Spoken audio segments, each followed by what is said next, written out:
Aleluia! Glória a Jesus. Paz do Senhor, igreja. Amém. Quantos estão felizes com o Senhor nesta noite? Glória a Jesus. Eu também estou alegre com o Senhor, que nos concedeu nesta noite esta rica oportunidade de estar aqui e de participar deste momento memorável e festejoso que é a ceia do Senhor. Abra comigo, por gentileza, a sua Bíblia no Evangelho, conforme escreveu Lucas, no capítulo 2 e no versículo 25. Lucas, capítulo 2, versículo 25.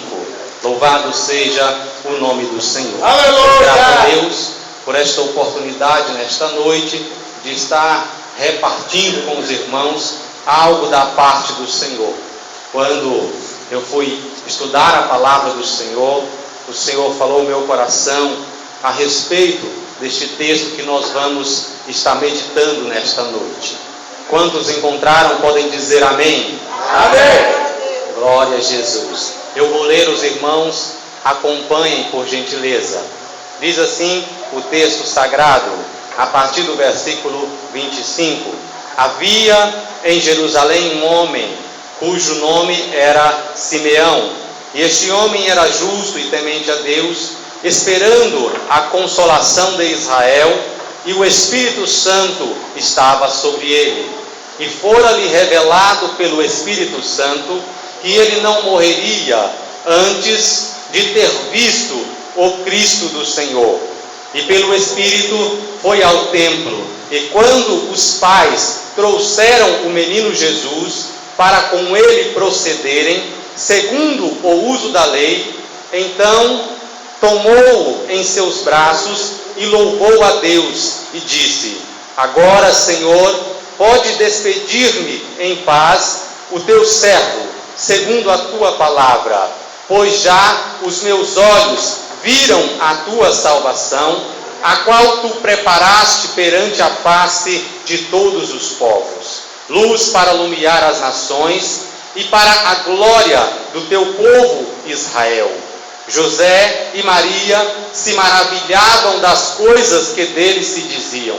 E Simeão os abençoou e disse a Maria, sua mãe: Eis que este é posto para a queda e elevação de muitos em Israel, e para sinal que é contraditado.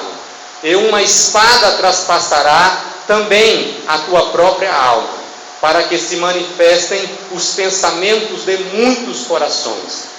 E estava ali a profetisa Ana, filha de Penuel, ou de Fanuel, da tribo de Aser.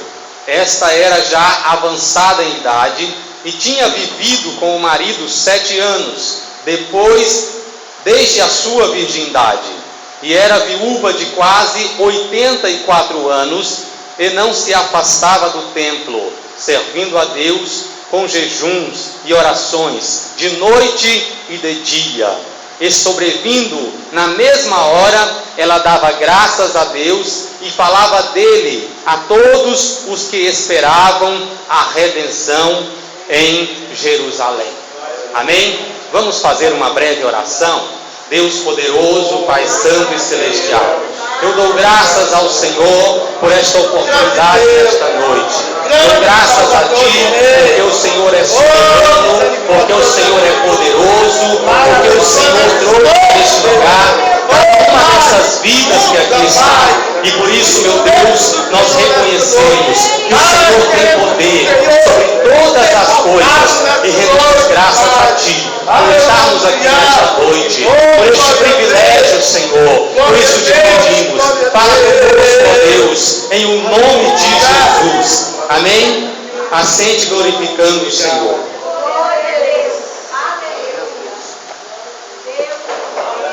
Louvado seja o nome do Senhor. Eu quero destacar aos irmãos aqui neste texto em que lemos, apesar de ser um texto um pouco longo, algumas coisas que nós podemos aprender aqui nesta ocasião em que Jesus ele veio ao mundo. Todos nós conhecemos que o Senhor Jesus ele veio ao mundo porque Ele é, não somente era, Ele é a única esperança de salvação que há na face da terra. Não existe em outro lugar, em outra pessoa, em outra coisa, esperança de salvação, a não ser na pessoa bendita de Jesus Cristo. Pessoa pela qual nós estamos aqui nesta noite e por quem nós vamos participar deste banquete glorioso nesta noite.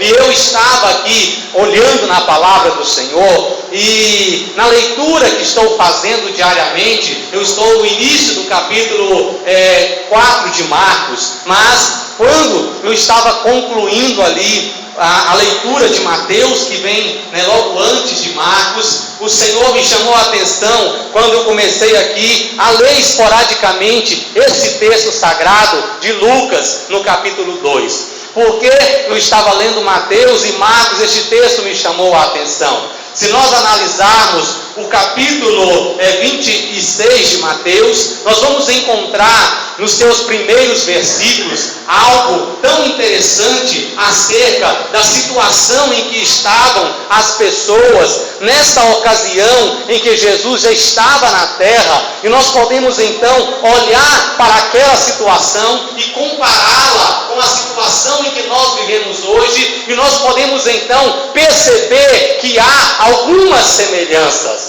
E a alerta que nós trazemos nesta noite é que nós temos que nos preocupar em escolher em que posição nós estaremos em relação àquele tempo, e as pessoas ali também estavam.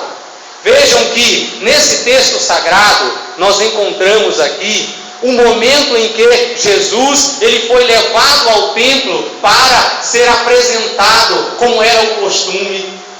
Às vezes, se nós olharmos aqui os versículos anteriores a este que lemos, nós encontraremos aqui um texto que o pastor Fernandes sempre costuma ler quando nós apresentamos uma criança, que é o momento em que Jesus foi levado ao templo. Mas a cerimônia em si, ela é encontrada aqui nesta parte da Bíblia, a partir do versículo 25, que é onde nós encontramos algumas pessoas que são destacadas pelo Senhor neste momento em que Jesus era levado para o templo para ser apresentado ao Senhor. Antes de nós falarmos destas pessoas, eu quero que nós retornemos aqui em Mateus, no capítulo 25 ou 26, aonde nós vamos encontrar a Bíblia nos informando que as pessoas que estavam ali servindo a Deus no templo, elas estavam tão contaminadas com este mundo, que veja só o que elas fazem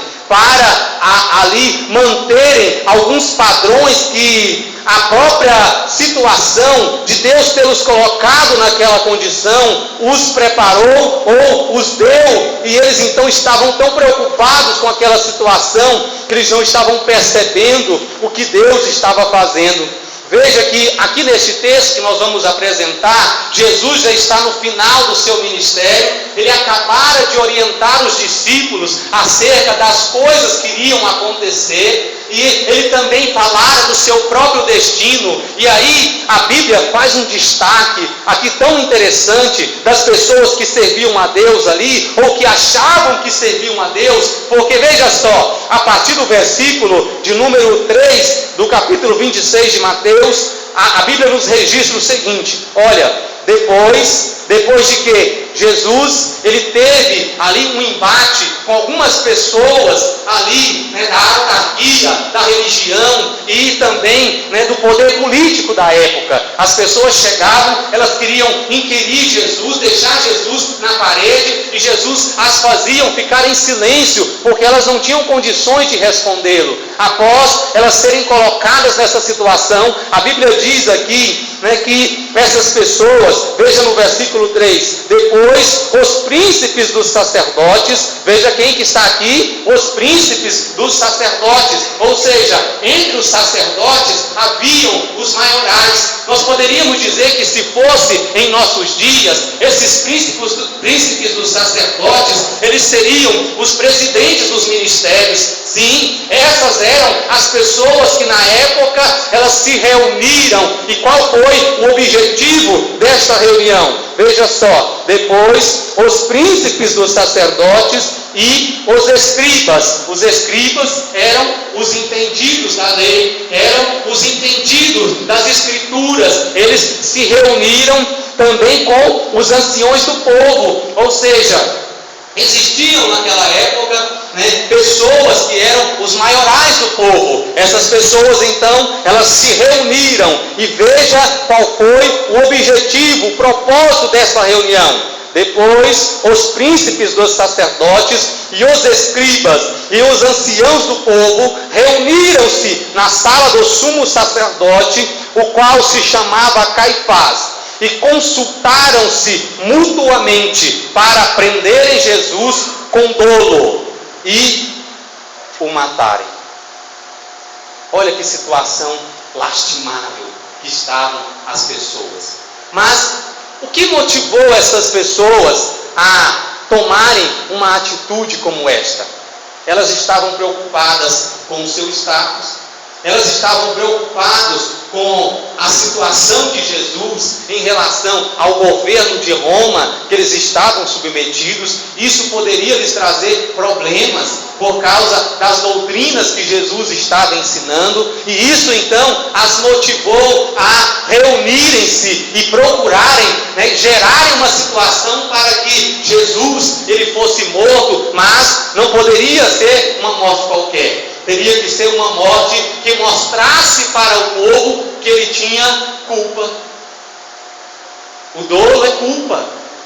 O dolo é uma situação que fizesse com que o povo olhasse para Jesus e dissesse: não, ele mereceu morrer, tinha que morrer mesmo. Essa era a situação, pois veja o que diz aqui o versículo 5: mas diziam, não durante a festa, para que não haja alvoroço. Então, essa foi a situação que Jesus ele veio ao mundo. Assim estavam os pensamentos das pessoas que serviam a Deus. E então, quando eu comecei aqui a ler este texto que nós lemos para a ministração da palavra nesta noite, o Senhor me mostrou aqui, algumas pessoas, alguns personagens que aparecem em destaque aqui na Bíblia Sagrada. Que personagens são estes? Simeão. A Bíblia começa aqui esse texto falando de Simeão. A Bíblia também nos fala de José e Maria, que são os pais de Jesus. E também Jesus fala de Ana, a profetisa Ana. É uma pessoa que parece estar descontextualizada aqui do texto, não tem nada a ver com o que está acontecendo, mas nós vamos compreender já já qual é a importância dela estar inserida nesse texto das Sagradas Escrituras. Sabe por quê? O Senhor nos ensina nesta noite algo muito importante. Glória a Deus. Não importa como as coisas estão acontecendo ao nosso redor. Não importa como as pessoas estão servindo a Deus. Não importa se todo mundo já se corrompeu. Isso não importa. O que importa é eu e você estar com a nossa vida de fidelidade ao Senhor. É o nosso compromisso com o nosso Deus. Não importa se todo mundo já abandonou o Senhor. Você tem que assentar no seu coração e dizer: eu não vou abandonar o Senhor. Eu não vou abandonar a Jesus. Porque ainda que todo mundo vá para o lado contrário, eu estou do lado de Deus. Louvado seja o nome do Senhor. Veja que a situação em que as pessoas que serviam a Deus estava alarmante. Eles não estavam percebendo aqui o que estava acontecendo. Deus estava cumprindo a sua promessa, enviar o seu filho. Algumas pessoas deveriam estar esperando o Senhor, mas elas estavam desconectadas, elas estavam desatentas, elas não estavam apercebidas e as coisas estavam acontecendo. Deus estava cumprindo a sua promessa e essas pessoas não estavam recebendo a bênção do Senhor. Glória a Deus. Mas deixa eu te dizer uma coisa. Simeão estava ali, este servo de Deus. E sabe o que eu aprendo aqui? A Bíblia nos destaca um pouco antes, Zacarias. um homem que também foi, grandemente usado por Deus, pois ele foi o pai de João Batista. E ele recebeu uma porção especial da parte do Senhor ali no templo, E ele gerou ali uma expectativa muito grande nas pessoas que estavam ali para oferecerem o sacrifício costumeiro. E a Bíblia destaca que ele, naquela ocasião, caiu pela sorte, porque eram muitos, os alistados para servir a Deus, e eles então eram sorteados, e ele então teve a sorte ali de ser sorteado, na ocasião em que Jesus estava no ventre de Maria, e ele foi então o primeiro a então dar testemunho acerca, de Jesus e de seu ministério e da sua vinda ao mundo. E isso fez então com que ele fosse um homem privilegiado. Mas aqui nós encontramos outro homem privilegiado, e nós podemos ver que ele também, à semelhança de Zacarias, era um homem que servia o Senhor no templo.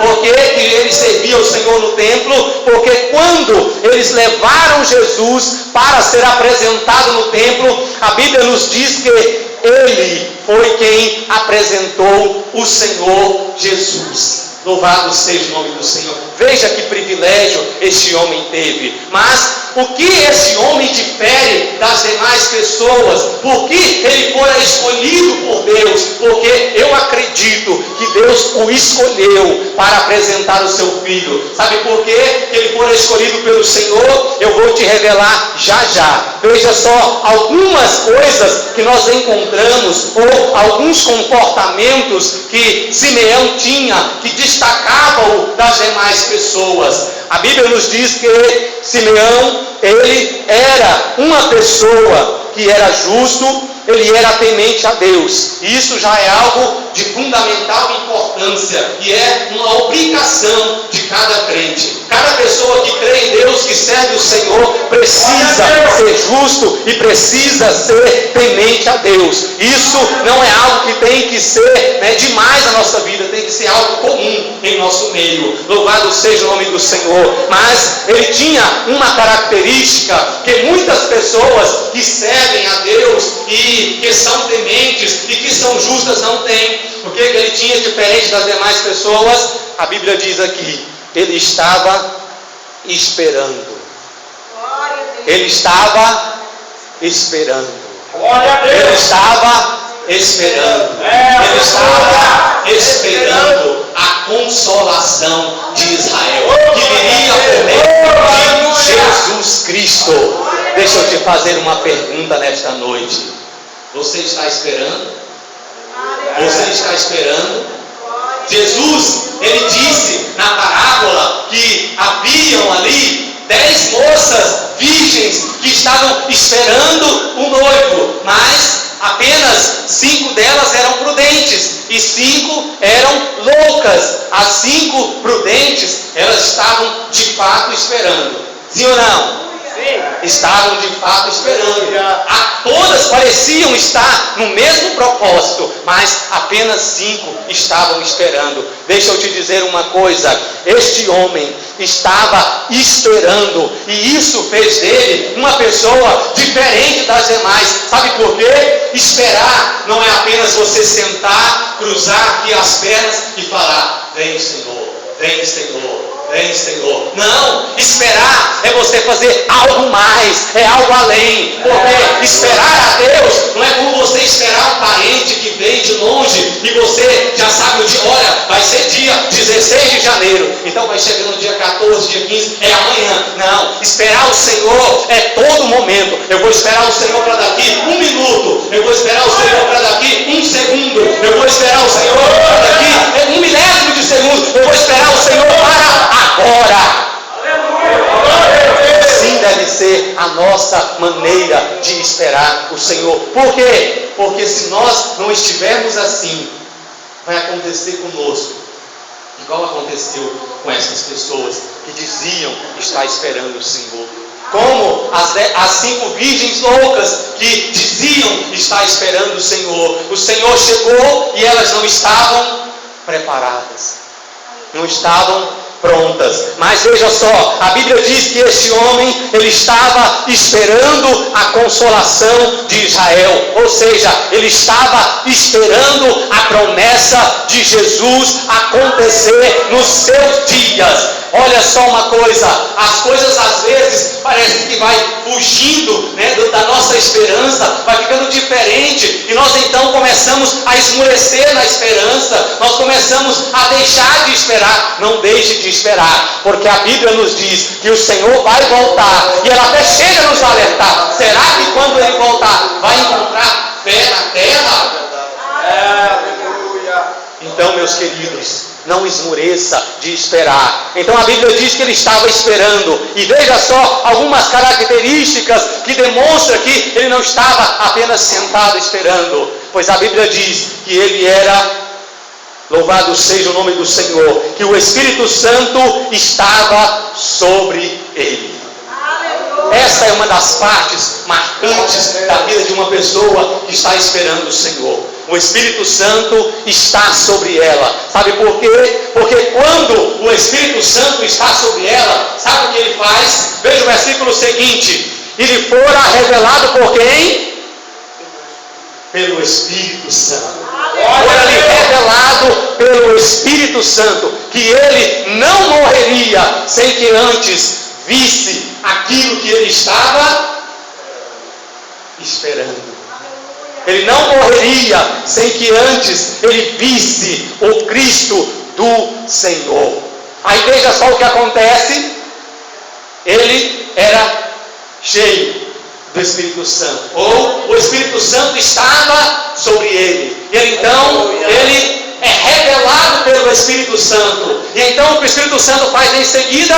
Leva-o ao templo. Por quê? Porque lá no templo Deus vai cumprir esta promessa em sua vida. Então, meu querido, minha querida, se você é cheio do Espírito Santo, ou se o Espírito Santo ele está sobre a sua vida, você é revelado por ele. A Bíblia diz daquilo que vai acontecer, porque a palavra do Senhor nos diz que nada acontece sem que o Senhor revele aos seus santos. Louvado seja o nome do Senhor. Nada acontece sem que o Senhor revela aos teus filhos ou aos seus santos aquilo que vai acontecer. Então, ele foi pelo Espírito também levado ao templo, para que então visse com seus olhos a promessa do Senhor.